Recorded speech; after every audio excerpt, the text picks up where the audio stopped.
can have on all of our lives. And then I moved from that to, I've always looked for emerging markets. So I used to work a lot in Latin America, and I was looking for where's the next market that I think is not overly crowded, but has a lot of opportunity. And I always am trying to make an impact in some way, and really stumbled into cannabis unnecessarily through working with veterans with PTSD and realizing that cannabis was really helpful for them. That wove into this whole thing that became me putting a lot of money to work in cannabis and eventually dedicating, my career to it. That's awesome. So one of my most favorite pieces of legislation that I ever worked on was the law we passed that allowed cannabis instead of as a substitute for opioids. And that was a huge issue for veterans as well. It seems a lot of veterans stepped forward to share their stories when exactly. Cannabis can help. So where is it going to end up when we have, pharmaceutical? No, I'm just, that's too many, that's too far ahead. But so how do you choose where you put your money? Yeah. So, when we allocate, we started off in 2014. So when we started first investing, it was more venture capital style.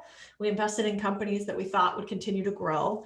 And, and we were looking for strong management teams that had enough runway to continue, that had an ability to actually execute on that first phase of the cannabis industry, which was license aggregation and actual foundational build out and cultivation. And we did well. That was fund one. And then towards the end of fund one, we started maneuvering a little bit more towards brands and management companies that were a little bit more professionalized. And then in fund two, that really continued. And now in fund three, where we're at is we invest in companies that are later stage. So companies that do at least $10 million in revenue and, trending more towards like 20 or $30 million because they need a lot of capital to continue. And so we look for companies that are two types. One is a platform company. So a company that we think is strong enough from a management team perspective, an organizational and executional perspective, that they can become a $50 to $100 million in revenue company in the next, let's call it 2 to 3 years, because we think legalization as it comes, the companies that aren't big enough will have a really hard time surviving. Yeah. And then two would be the add-on companies. These are companies that are maybe distressed, or companies that are smaller and could be synergistic, like they could add some value to the companies we otherwise invest in. Or we could take a couple of them together and build something, again, that's more valuable than the sum of its parts. That is, that almost sounds too complicated for me. So, well, you know what? That was actually a lie. It is too complicated for me. It didn't just sound like it was too complicated. Is that sort of, can normal, regular citizens play like that? How much money do I need to have? Can we talk money? I guess that's what you do. So I suppose that's not an uncomfortable conversation. But how much money do I need to start investing in your fund? And is it as simple as, hey, call Entourage Effect Capital, or do you know people who you invite to? How does all that work? That is probably the summary of the most questions that I got about when people knew I was going to talk to you. It was like, ask her, like, well, how does it work? Like, can I get in? Yeah. So how does it work? Yeah. So there's a lot of funny rules in finance. So first of all, when it comes to investing in private companies, the government, I mean, you're going to be familiar with this, Mark, because the government, loves to regulate. And so anytime you have private investments like this, you have to be an accredited or qualified investor. And so that basically means, you can Google search what that means, but it means you have to hit a sort of wealth level in order to be allowed by the government to invest in these type of investments. And I get why they do that. The reason is that they want to protect from, predatory people that are going to go try and take somebody's money and say that they're, doing something on the private side, and then not give it back. And there's also more risk. Stocks are very liquid. And so at any time you can buy and sell, at least theoretically. But private investments are different. So these things are for accredited or qualified investors. And it's not just my fund, it's anybody else's. But the other thing that's interesting about it is we have to be very careful when we speak as investors, because from a regulatory perspective too, there's something called private placement laws. And so basically what that means is that we don't ever go out and talk about our fund returns or talk about investing in an individual fund. And the reason why is we're not allowed to. Nobody is. And so we can talk about our fund family overall and talk about what we do in the space and what we do as a firm, but we can't talk about any individual investments. So how it has to work is, somebody has to reach out to us individually, and then we ask them a few questions and make sure that they're the right type of person that could invest in this to their risk level. So it's this very, it's like, you can't ask somebody, but they can ask you. It's a very funny regulatory space that they play in, but it's all to protect the consumer or investor, I should say. That's amazing. You said you were a daughter of immigrants? I am, yes. Yeah. So can I ask from where? Yeah, of course. So my father's side of the family is from Spain. And so, my dad's side is the most recent immigrants. And then my mom's family is Polish, but they've actually been here. They were here for 2 generations before my mom. So I don't have as much like in touch with the Polish side of my family. I don't know very much about that, but the Spanish side, I've been very in touch with over the years. And interestingly enough, they left, a lot of my family, including my grandparents and my father, fled the Civil War and its aftermath in Spain, and fascism under Franco, and then came to Arizona because there was a lot of copper miners from Spain who went over to North Africa, and these individuals then came to Arizona where there are copper mines. So they're actually from a place called Miami, Arizona, this tiny little town that's basically a big copper mining town. That sounds like somewhere that should be like I don't know, and I say this because I am Jewish, but it ought to be like a large Jewish retirement home in Miami, Arizona. It just sounds like it might be now. Sorry, but and actually, just so you know, one of the reasons I love the immigrant parts, like how far have we come, right? It's so true. Like to hear you talk about the things you talk about, I mean, concepts that I may not even understand.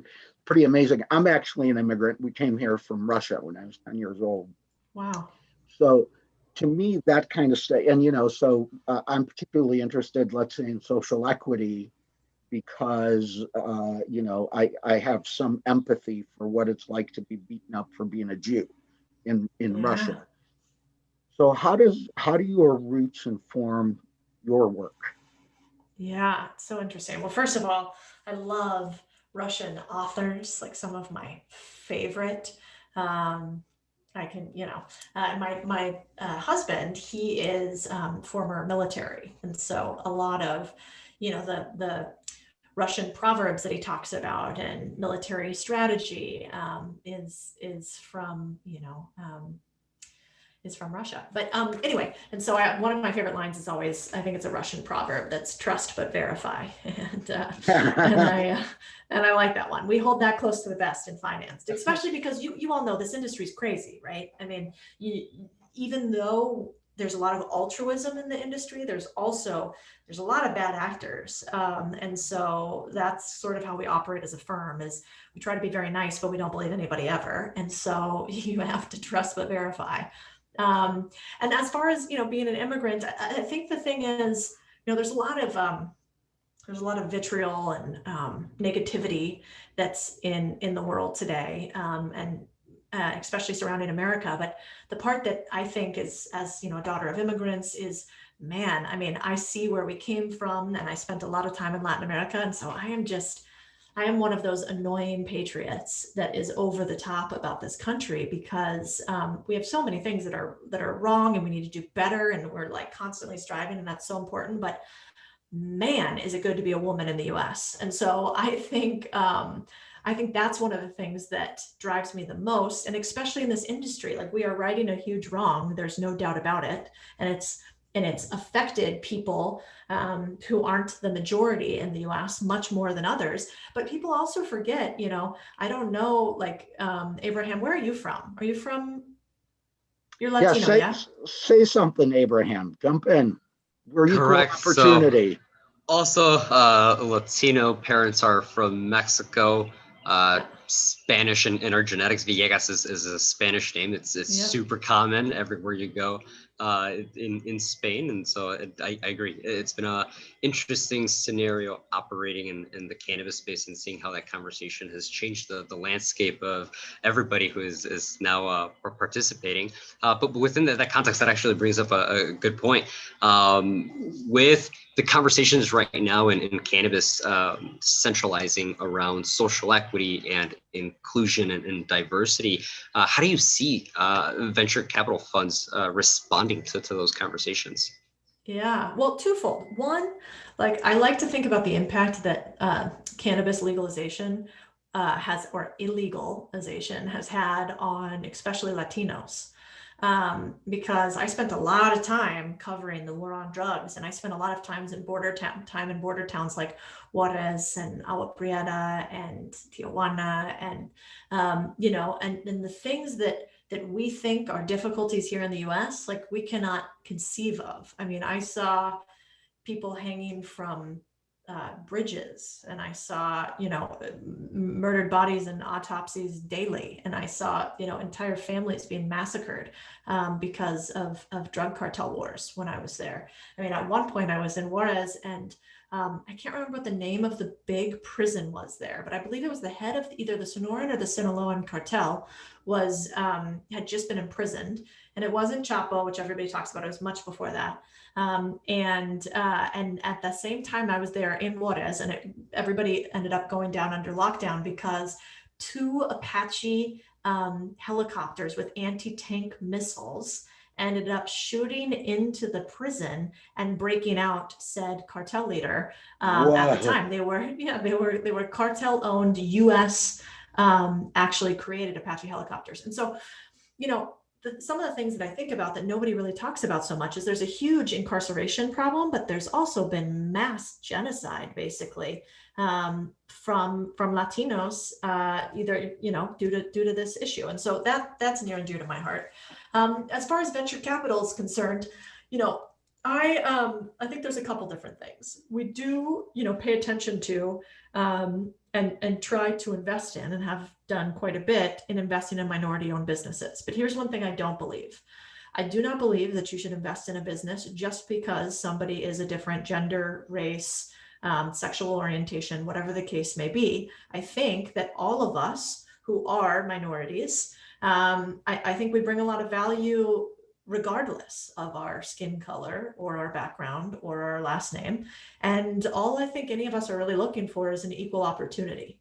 And so that's one thing I push back on a little bit, is like, we're not here doing handouts. Why? Because the people who are minorities have massive value to give.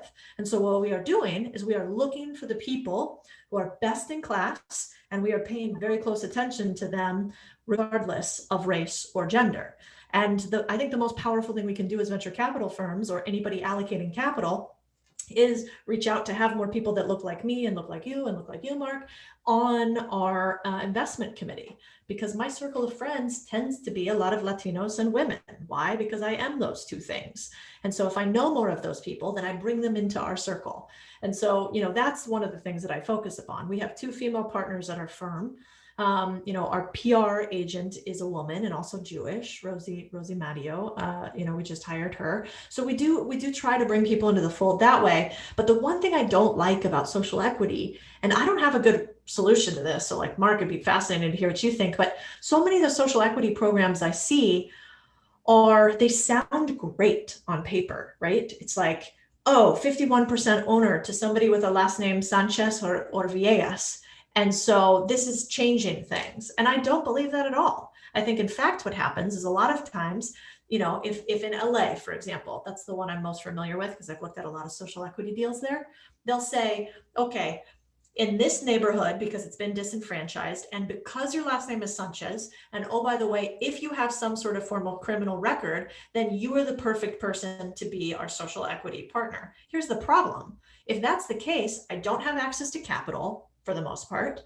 And I definitely can't get a loan because of, my history. And oh, by the way, I don't know how to run a multi-million-dollar business in the most complex industry I've ever seen and the most highly regulated business I've ever seen. And so I'm just a figurehead. And so maybe I make $1 million because my business actually works and is one of the few social equity licenses that grows and does amazing and sells or whatever. But that's just Codie Sanchez making $1 million in East LA. What would make so much more sense to me is having more employment and education programs and ability to give back to community programs than just saying that it has to be a minority to own the business. I've never really understood that.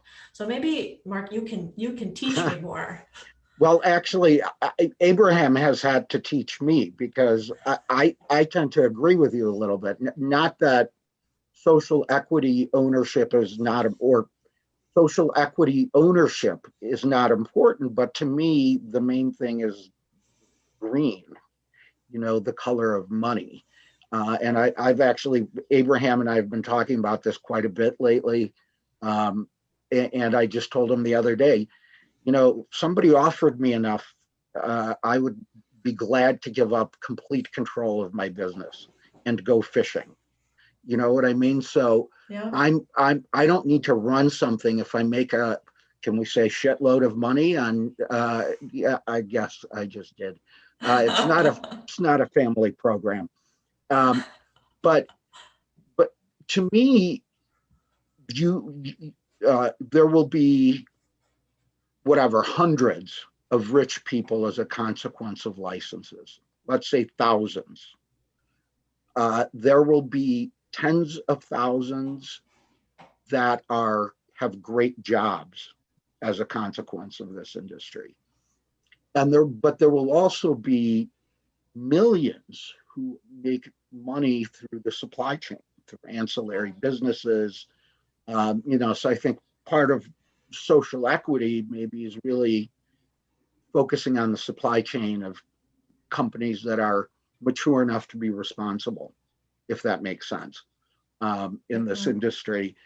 On the other hand, so I'm with you, but I did not understand the need to own your own business, to have it, to control it, and to make sure it's yours. Abraham, tell me about it. Yeah, teach us. So within the context of plant touching businesses, there is that structure and that nuance of wanting to own a certain percentage. But as many people are finding out with how limited and restricted the program is, most people are not actually going to get a license and win. And so as a result, they're going to have to find some other type of solution or way into the cannabis industry. And that is through the ancillary way, right? We've seen people get really creative where they started selling seeds, they started selling soil, they started selling nutrients. Like if you can make money selling dirt in cannabis, like you're in business, right? You don't have to ask permission. You don't need a license. You don't need an application process. You just need dirt, good soil, and prove that it works. Put it in a bag, add a sticker, add some branding, and start shipping that on Shopify. So the real opportunity for minorities, for entrepreneurs, for everybody in between who doesn't have millions of dollars to invest in these plant touching business licenses, the opportunity is to figure out every other way that we possibly can. And I think that's where the opportunity for innovation exists, right? And necessity is the mother of all innovation. And I think we're in a time now where with the necessities of the industry, this is the perfect time to be able to disrupt it in a number of ways, from technology to media to any other type of idea that one can create. We were able to create a model around e-commerce and creating content. And that's something that nobody would have given us the idea to do that. But simply by us advocating and being out there in the public, that we start to find these opportunities. And so What I see is that if you start, no matter what it is, continue building onto it, continue working onto it, and you'll see that as you start developing a system and a process, if you can monetize that, you're in business. And so that's really the key takeaway is to, what can people do in a time where the conversation is hot around social equity, but the opportunities are slim to raise capital. And within that question, obviously within the last year, in terms of stocks, it's been a pretty terrible year in 2019 where everything took a tumble and everything dropped by half. But in your own words and in Warren Buffett's words, when people are greedy, be fearful. When people are fearful, be greedy.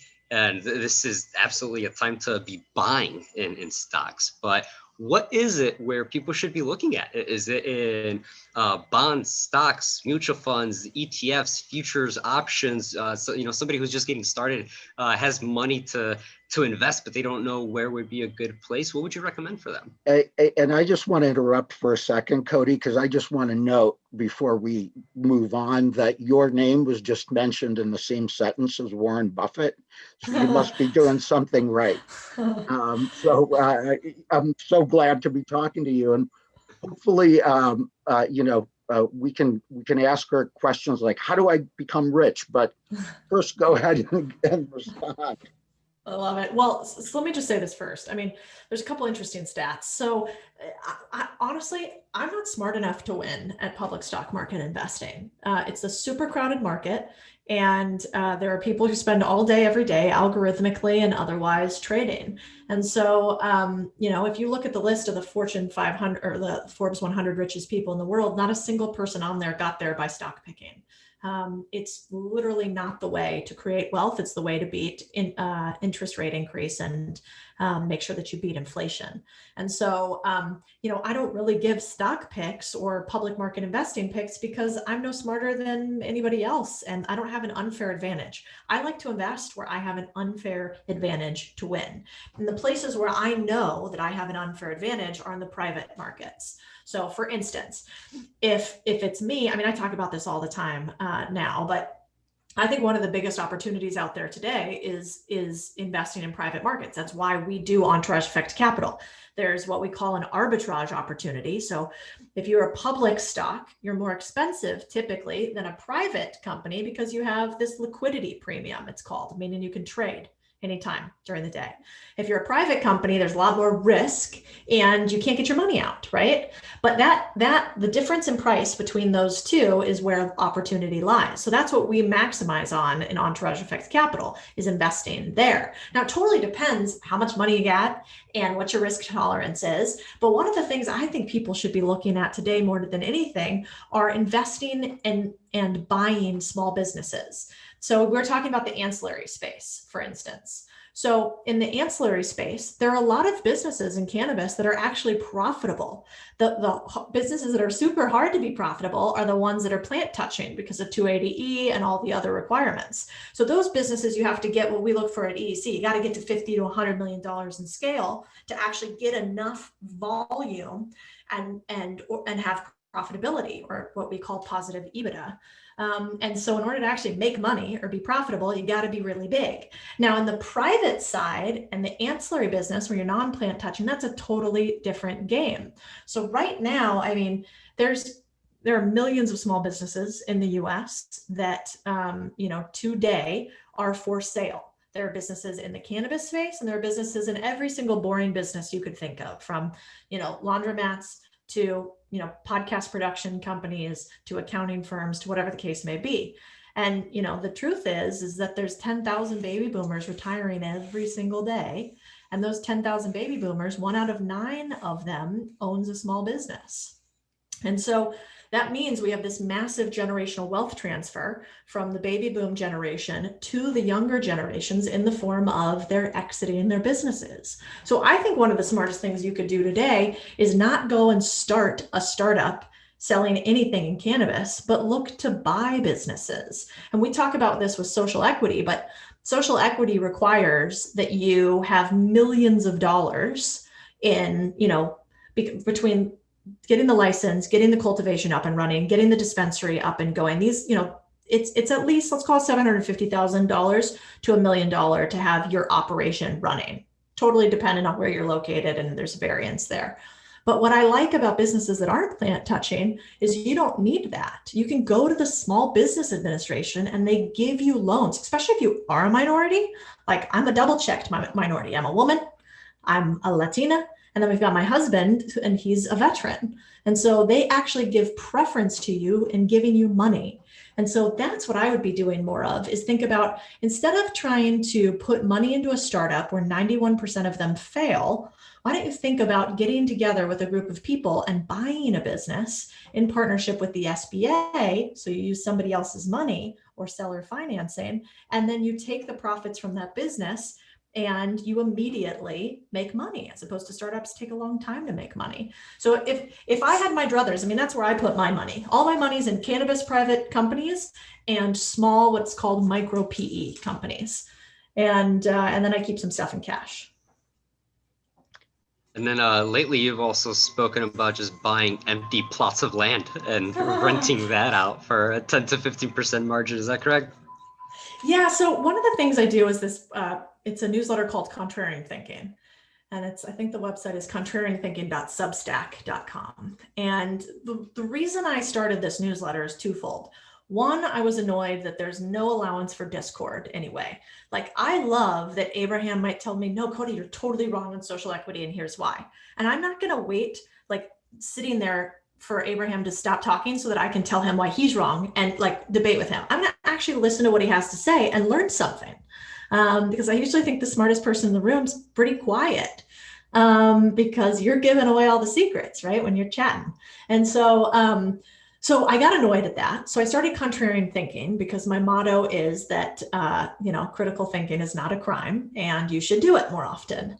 And so, I try to question everything. And when I started that was right pre sort of pandemic coronavirus situation. And then I started getting really concerned for all the people listening who have one income stream and haven't figured out how to have diversified income, so that if something happens to their job, or if they're not making enough money, or they can't go into work, they can't still produce. So on Contrarian Thinking, what I do is talk about all the different ways that you can earn unconventionally. And I don't mean things like dog walking or coupon cutting or Uber driving. All of that's great as an option, but there's some problems. Like you have to be there to do it, and you don't learn too much from doing it, and it can't scale, right?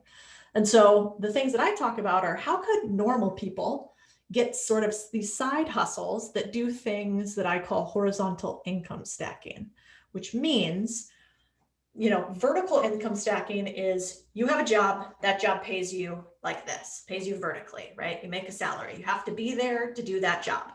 Horizontal is it's like if you had multiple Codies all lined up and each one of those Codies was making money all the time. It's called horizontal income. I like that better than saying passive income, because nothing's really 100% passive. You got to do the work. And so we talk about passive income. And one of the ideas, so I talk to as many people as I can about, how do you make money, and how do you make money unconventionally, and what would you do if you didn't have a ton of money? And one of the people told me about this idea that she's been doing, which is she buys plots of land on places like Zillow or Redfin, or I think it's called ruralland.com. You can buy these plots of land for hundreds or thousands of dollars. So she buys plots of land that are like $10,000 or so next to national parks. And because these places are next to national parks, campers want to go there. And so she ends up making about $1,500 a month off a $10,000 investment. And that return is wild in a total percent standpoint. So is it for everybody? No. But is it an interesting idea to try to play around with, to open your mind to the idea that you don't have to do everything vertically? All right. Can I share my idea with you now? Yes, I love ideas. I was going to say, I don't know that you know Codie, and of course you don't know, but Abraham and I are business partners in a cannabis related deal that has nothing to do with this. Awesome. With that said, I wanted to tell Abraham about yet another idea, which is a consumption lounge in Illinois.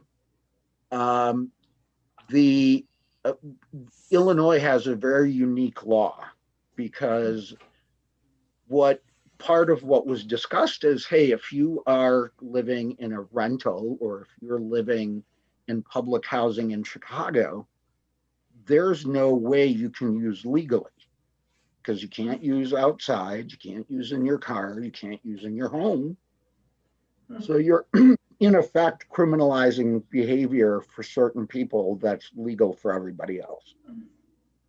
So we have this great feature in our law that says you can attach a consumption lounge either to a dispensary or to a tobacco shop. Okay?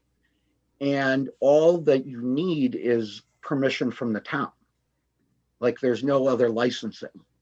Interesting. So I've just been thinking, I actually just got connected with a tobacco shop owner. And just like the two of you were talking, I see opportunities to make money on cannabis without having to get a license or do anything else. Now, whether I can attract people and get their money once they get there is a different issue. So here I am trying to figure out like streams of income. All right, so I can charge them an entrance fee, right, a door fee. We could sell them things. One of the things that I was really interested in is having really high end like vape equipment and glassware, with the premise being, hey, go ahead and use it while you're here. Of course, these days we'd sanitize it for you first. Yeah, exactly. But if you would like one, if you really like this, oh, you like this? Well, there's a new one for you. We can sell you, you can take it home with you. So I thought maybe that. All right, so break it down. I love that idea. Yeah, can we ideate on that?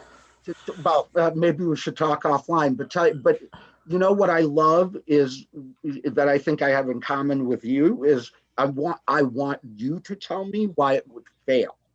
Oh, okay. Well, there's always a lot of reasons businesses would fail. So here's what I would say instead. Here's how you would de-risk it. So here's where the risk would be. I don't like a great pivot, by the way. You've been media coach? No, just kidding. Done a decent amount of it. But what I would say is, in this market, I'm always looking to buy revenue streams. So it's why I like to buy businesses, because day one, I want to put money down theoretically, or a loan down, or my time or sweat equity down, and I want to make money day one. And I want to do that because then it's called a cash on cash return. So that means that my cash on cash return, so how much money I make on the money I put down, is high. And that's what you want. And so when I think about your deal, what I would do is I would go to here's what I wouldn't do. I wouldn't start one yourself. I wouldn't go and, get a lease and build it out and have a humidifier with all the stuff and put it next to a dispensary. I would not go and start it yourself. Why? Because there's so much risk that it won't work. You don't have a captive audience, theoretically. There's a bunch of upfront money that you'd need. You got to build it out. Like, nope, not interested. What I would do is exactly what you talked about. Could you go to a bunch of the tobacco stores in the area? And I bet a few of them are struggling a lot right now. People aren't going to go in there and be, smoking next to each other, especially smoking is not that great for you with COVID. And so there's all these issues, right? So I love the idea of saying to either a dispensary or to a tobacco group, okay, do you have any portion of your establishment right now that we could utilize for a consumption lounge? I'll help market and create the concept and get it out, but I want use of your space, and I want us to be 50-50 business owners on this revenue stream. So any revenue that comes off of this segment of the business, you and I, we split it, whatever, 60-40, I don't know, try to negotiate that.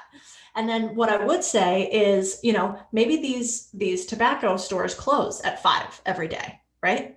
Well, at 5, couldn't you be open just then from 5 to midnight, whatever the case may be? You utilize their downtime. They should even be paying you for bringing them additional revenue, right? When you do it that way. and you air it out or find some way that it doesn't ever smell like weed again. You don't put anything publicly facing in case their normal customers are conservative, because that might scare them. And you market it to that exact audience that you talked about. You could charge a subscription as a membership portion of it. You could actually charge like sponsorship. So like all like Cresco Labs and GTI, you could be like, do you want to support a minority owned consumption lounge? We have this nice pop-up over here to the left. It costs $10,000 a month for you to rent this out, and we will put your product and branding all over it, and our consumers will have access to your stuff first. So I think that's a cool idea, but I would do it with no money down, and I would pre-sell it with people before you ever put any money into it. I just want to say that I love you. Thank you. No, that was amazing. That was, I mean, hell, it actually makes it plausible. Well, it's your idea. It's just fun to iterate on it, right? Right. I thought like I could, I bet you I could book so many corporate parties there. Well, totally. Once we can all breathe in the same space again, I guess. Yeah. Are you allowed to like smoke in a patio at a dispensary or a tobacco shop, or it has to be indoors in Illinois? Well, everywhere? Actually, that's a good question. I don't know if anybody's watching and knows the answer. Put it in the comments. But I think, well, it's got its own issues. I'm not sure because it'd have to comply with laws like children can't see, right? So you can't smoke anywhere where a kid would reasonably see you. If you're on this, like outside on a patio and mom and kid walk by, theoretically, yeah, James Strauss says out of public eye. So yeah. I suppose if it was, tall enough fence, we could do it. Yeah, or if you have like one of those Chicago back buildings, where the patio's in the back and you got to walk through. I know in California, they have consumption lounges. Oh, I'm forgetting the name. They have some really cool ones that have patios, and but you're right. They're kind of like bushed in and hidden. So that could be part of the reason, but I love this idea. I think like, the perfect business idea for me is one that I don't have to put in money because I get to use somebody else's infrastructure. And I even, potentially, if the business owner's open to it, it'd be interesting to try to cross-sell their customers too. Are any of the customers interested in both? And it'd be interesting to see what you could do there. Codie, and now I'm excited for my 11 a.m. Tuesday phone call on this very subject. Awesome. Thank you. And I thought, how could I get your thinking out loud, right? So I had this idea and I was like, I'm just going to throw it out there and, see how smart she will sound. And she sounded brilliant. So I might actually, we are recording this, right, Abraham? Correct. I might have to replay it once I look up some of the big words, but it'll be helpful. So, Codie, what do you?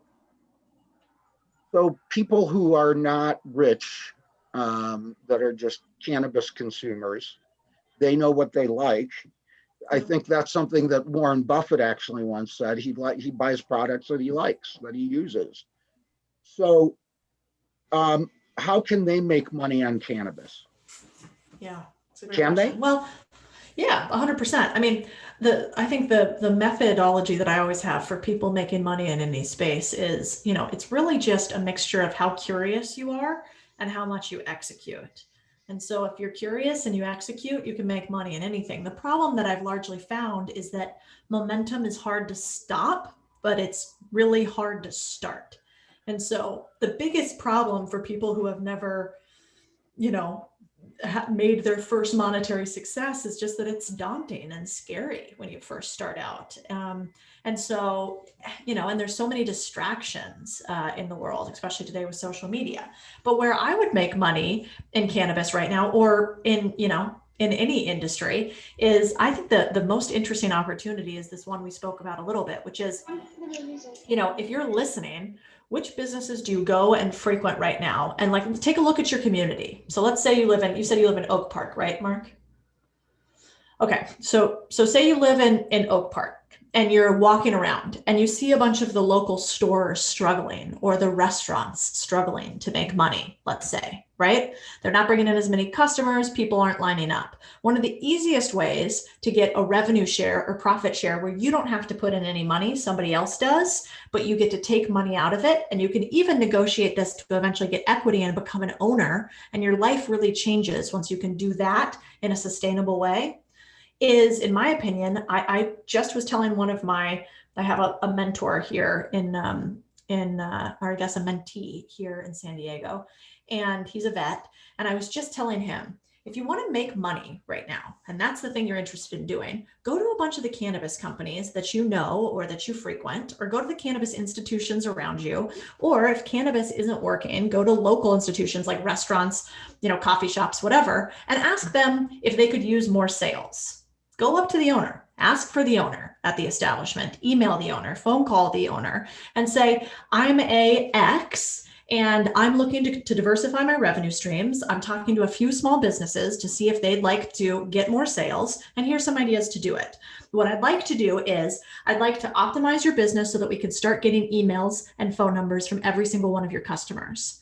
With those, I will start proactively reaching out to them with coupons and to come into the business. And I will also cross-sell them with other businesses. So I will sell your service or your business or service alongside the dry cleaning service. And we will start bringing in customers to you, and I will take a percentage of that. So these are customers you wouldn't get under otherwise. I'll help you bring in more people. And, between, our businesses and the community, we can all grow stronger together. And, my little mentee did that here. And he partnered up with a couple local restaurants, ones that were non-competing in different segments, ones that did breakfast, lunch, and dinner, and started reaching out to the owners and said, let's just create a program whereby we reach out to all of your consumers. We'll come up with email campaigns. You could do this with dentists, doctors, et cetera. And you could certainly do it in cannabis because they all need more sales. And so the two ways you make money unfairly without putting in any of your own money is when you can increase a business's sales or you can decrease their costs. And so anytime you can do those two things, they will give you money for your services. So I like finding those little hacks like that. I like finding little hacks like that too, now that I know about them. Abraham, we're getting closer to the back end of the hour that we're on. And Yes. I know there are questions. You want to start with the questions? Yes, we got a couple questions. The first came from one of our members who asked, what's the smallest investment size that Entourage Effect Capital typically makes? And then a follow-up question to that was, does Entourage Effect Capital invest in companies like delivery or transportation? Yeah, good question. So we typically, like, our check size that we write companies in Fund 2, it was anywhere from, let's call it $500,000 to 7 or 8 million. In Fund 3, which is our current fund, our check size is more like 2 million to 10 to 15 million dollars. So we do need a little bit later stage companies because of that. Now we will do some deals that are like 25 or 50 million dollars, but we typically do those with a few of our LPs, which is what we call investors in this space, limited partners. And so that's our typical check size. And if you meant instead by that, like how much revenue do you have to have? We don't invest in seed stage companies, which means companies who don't have any revenue yet. You have to have at least a couple $1 million for us to invest. But there are lots of people that do seed stage, like ArcView, I think, is one of the best. And then as far as the types of companies, yes, we do ancillary companies. We've invested in delivery. We've invested in point of sale companies. We've invested in like packaging companies and quite a slew of SaaS companies in the industry. So kind of across the board. You're building an ecosystem, it sounds like. That's right. Trying, definitely. So is it a man's world out there? I don't know. There's certainly more of them. There's a lot more of them in finance and And, cannabis. and some of them just have this swagger that I'd like to reach out and smack them, but there are some normal ones too, I I think that's guess. In true. our defense, no, just kidding. No, I totally, you know what? I'm very intense about this actually. I have an incredible father, an incredible brother, I have an incredible partner. They all happen to be men. If you think about it, we got half chromosomes of Y and X. And so, I actually I think it's really important that when we think about these issues for minorities or women versus men, that versus thing is super, super toxic. And instead, we have to think about how can all of us do better together and how can we uplift each other. But to say things like I think the term toxic masculinity is ridiculous. Just like I think the term like toxic femininity would be ridiculous. They're just two different things. And instead, I think you should really reward good behavior and punish bad behavior. And probably this like here, I'm going to get on my moral absolutism thing, but I think this moral absolutism which means when a human does one thing wrong, that we say that they're terrible and they're unfixable, unsavable, and the rest of their life has to be thrown away is a little ridiculous unless we're talking like violence against another human. But I really wish we all would listen a little bit more and give a little bit more leeway, because guess what? I've never found a perfect human. And I think we could all look each other in the face and think and see that. And also, the last thing I'll say is it is so much harder to build than it is to break. And so, we all have to realize that we can do so much more if we try to build together. Then it's just like a sandcastle. Think of how many hours it takes to build a sandcastle up, and then it takes 1 second to jump on it. And so I'd like to push people to be builders instead of breakers. There's this question that just came in that I think is actually great to go out on, and that is, what's the biggest mistake companies make when pitching you? There's a couple little mistakes. Like if you're starting as a newbie, don't ask for somebody to sign an NDA for your idea. Nobody does that. Everybody has lots of ideas. If we're investors, we're not gonna capitalize on it. So that's just it's a little bit of like a rookie mistake. So just don't make that one, because then people will realize you haven't done this before.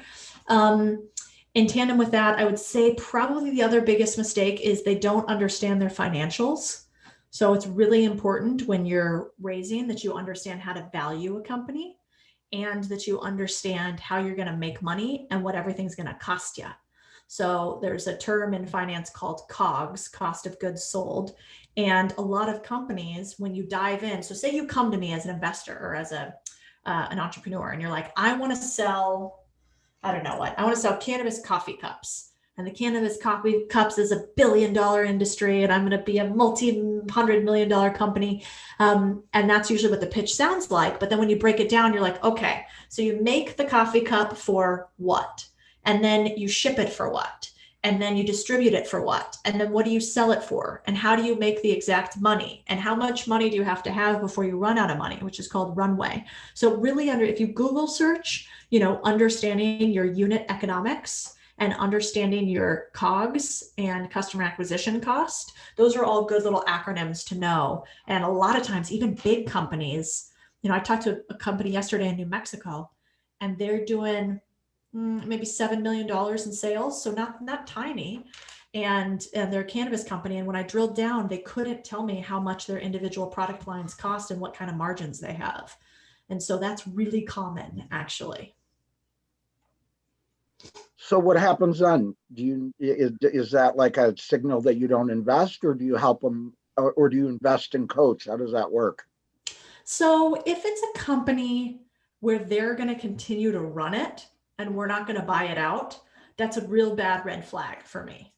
That's like, man, you're operating a business and you don't know how you make money on the business. That's a red flag, because I need strong I can't manage 66 companies and coach every single one of them day to day. That'd be tough. And so if that happens, I'm going to say, you guys, I'll give them advice, and I'll usually ask them, do you want some advice? And then I'll say, you need to understand your unit economics, and I'll tell you the same thing that I just told you. And then I'll say, you got to clean up your, balance sheet, and you got to clean up your financials. And when you do that and you have a real understanding of your business, then let's chat again. But that's probably a deal killer for a lot of people who are looking for a strong company on which to invest. So it's good to get all that stuff fleshed out before you start looking for investors.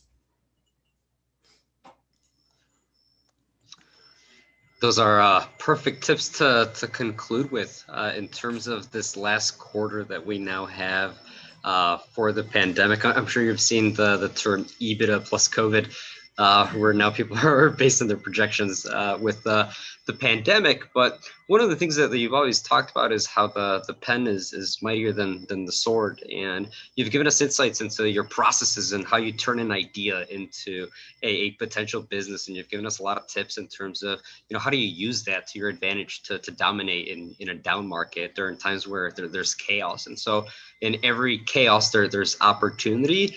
And now that we're in the final inning of 2020, what are some things that you recommend that we look out for 2021, and how can we take advantage of the chaos and attention arbitrage that exists in the world to be able to benefit from it? I love it. Well, a couple things. I mean, one, I started another newsletter with some friends called Grow Getters.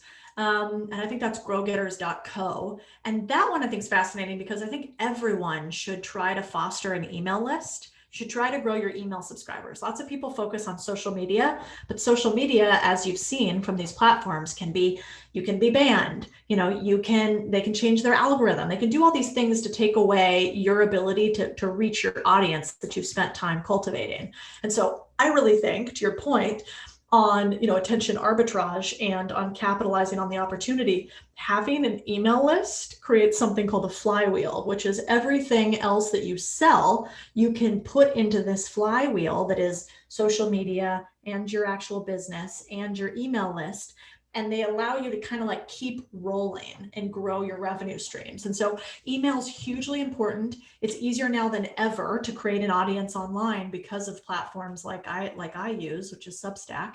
And so I think that would be a really good place to start. Zero money needed. And then you can start adding different monetization things on it. Like you can sell courses, you could sell books, you could sell ebooks, you could, sell your business products, you could do affiliate links. There's all these things you can do online with an email list. So that's probably where I would recommend anybody starts. I would look at how to buy small businesses. I would look at how to grow your email list. And I would look at where other businesses struggling that you could help them make money or cut costs, because all those things are a way to monetize. That's super perfect wrap up. that is fabulous. Codie Sanchez, thank you very much. I think I'm probably, well, I'm sure I'm older than you, but I still want to be just like you when I grow up. And it's been a pleasure to talk to you. And, when I make my first million off the consumption lounges, I'll give you a call. Oh, yeah, please do. You better invite me to the opening party. In the meantime, Codie, where can our members and audience learn more about you, Entourage Effect Capital, and all of the amazing things that you're doing and working on? I think the easiest place is probably contrarianthinking.substack.com. That's my newsletter. I'm also Codie Sanchez on LinkedIn. I'm very active there, and on Twitter. And then if you want to hear about buying a small business, that's howtobuyasmallbusiness.com.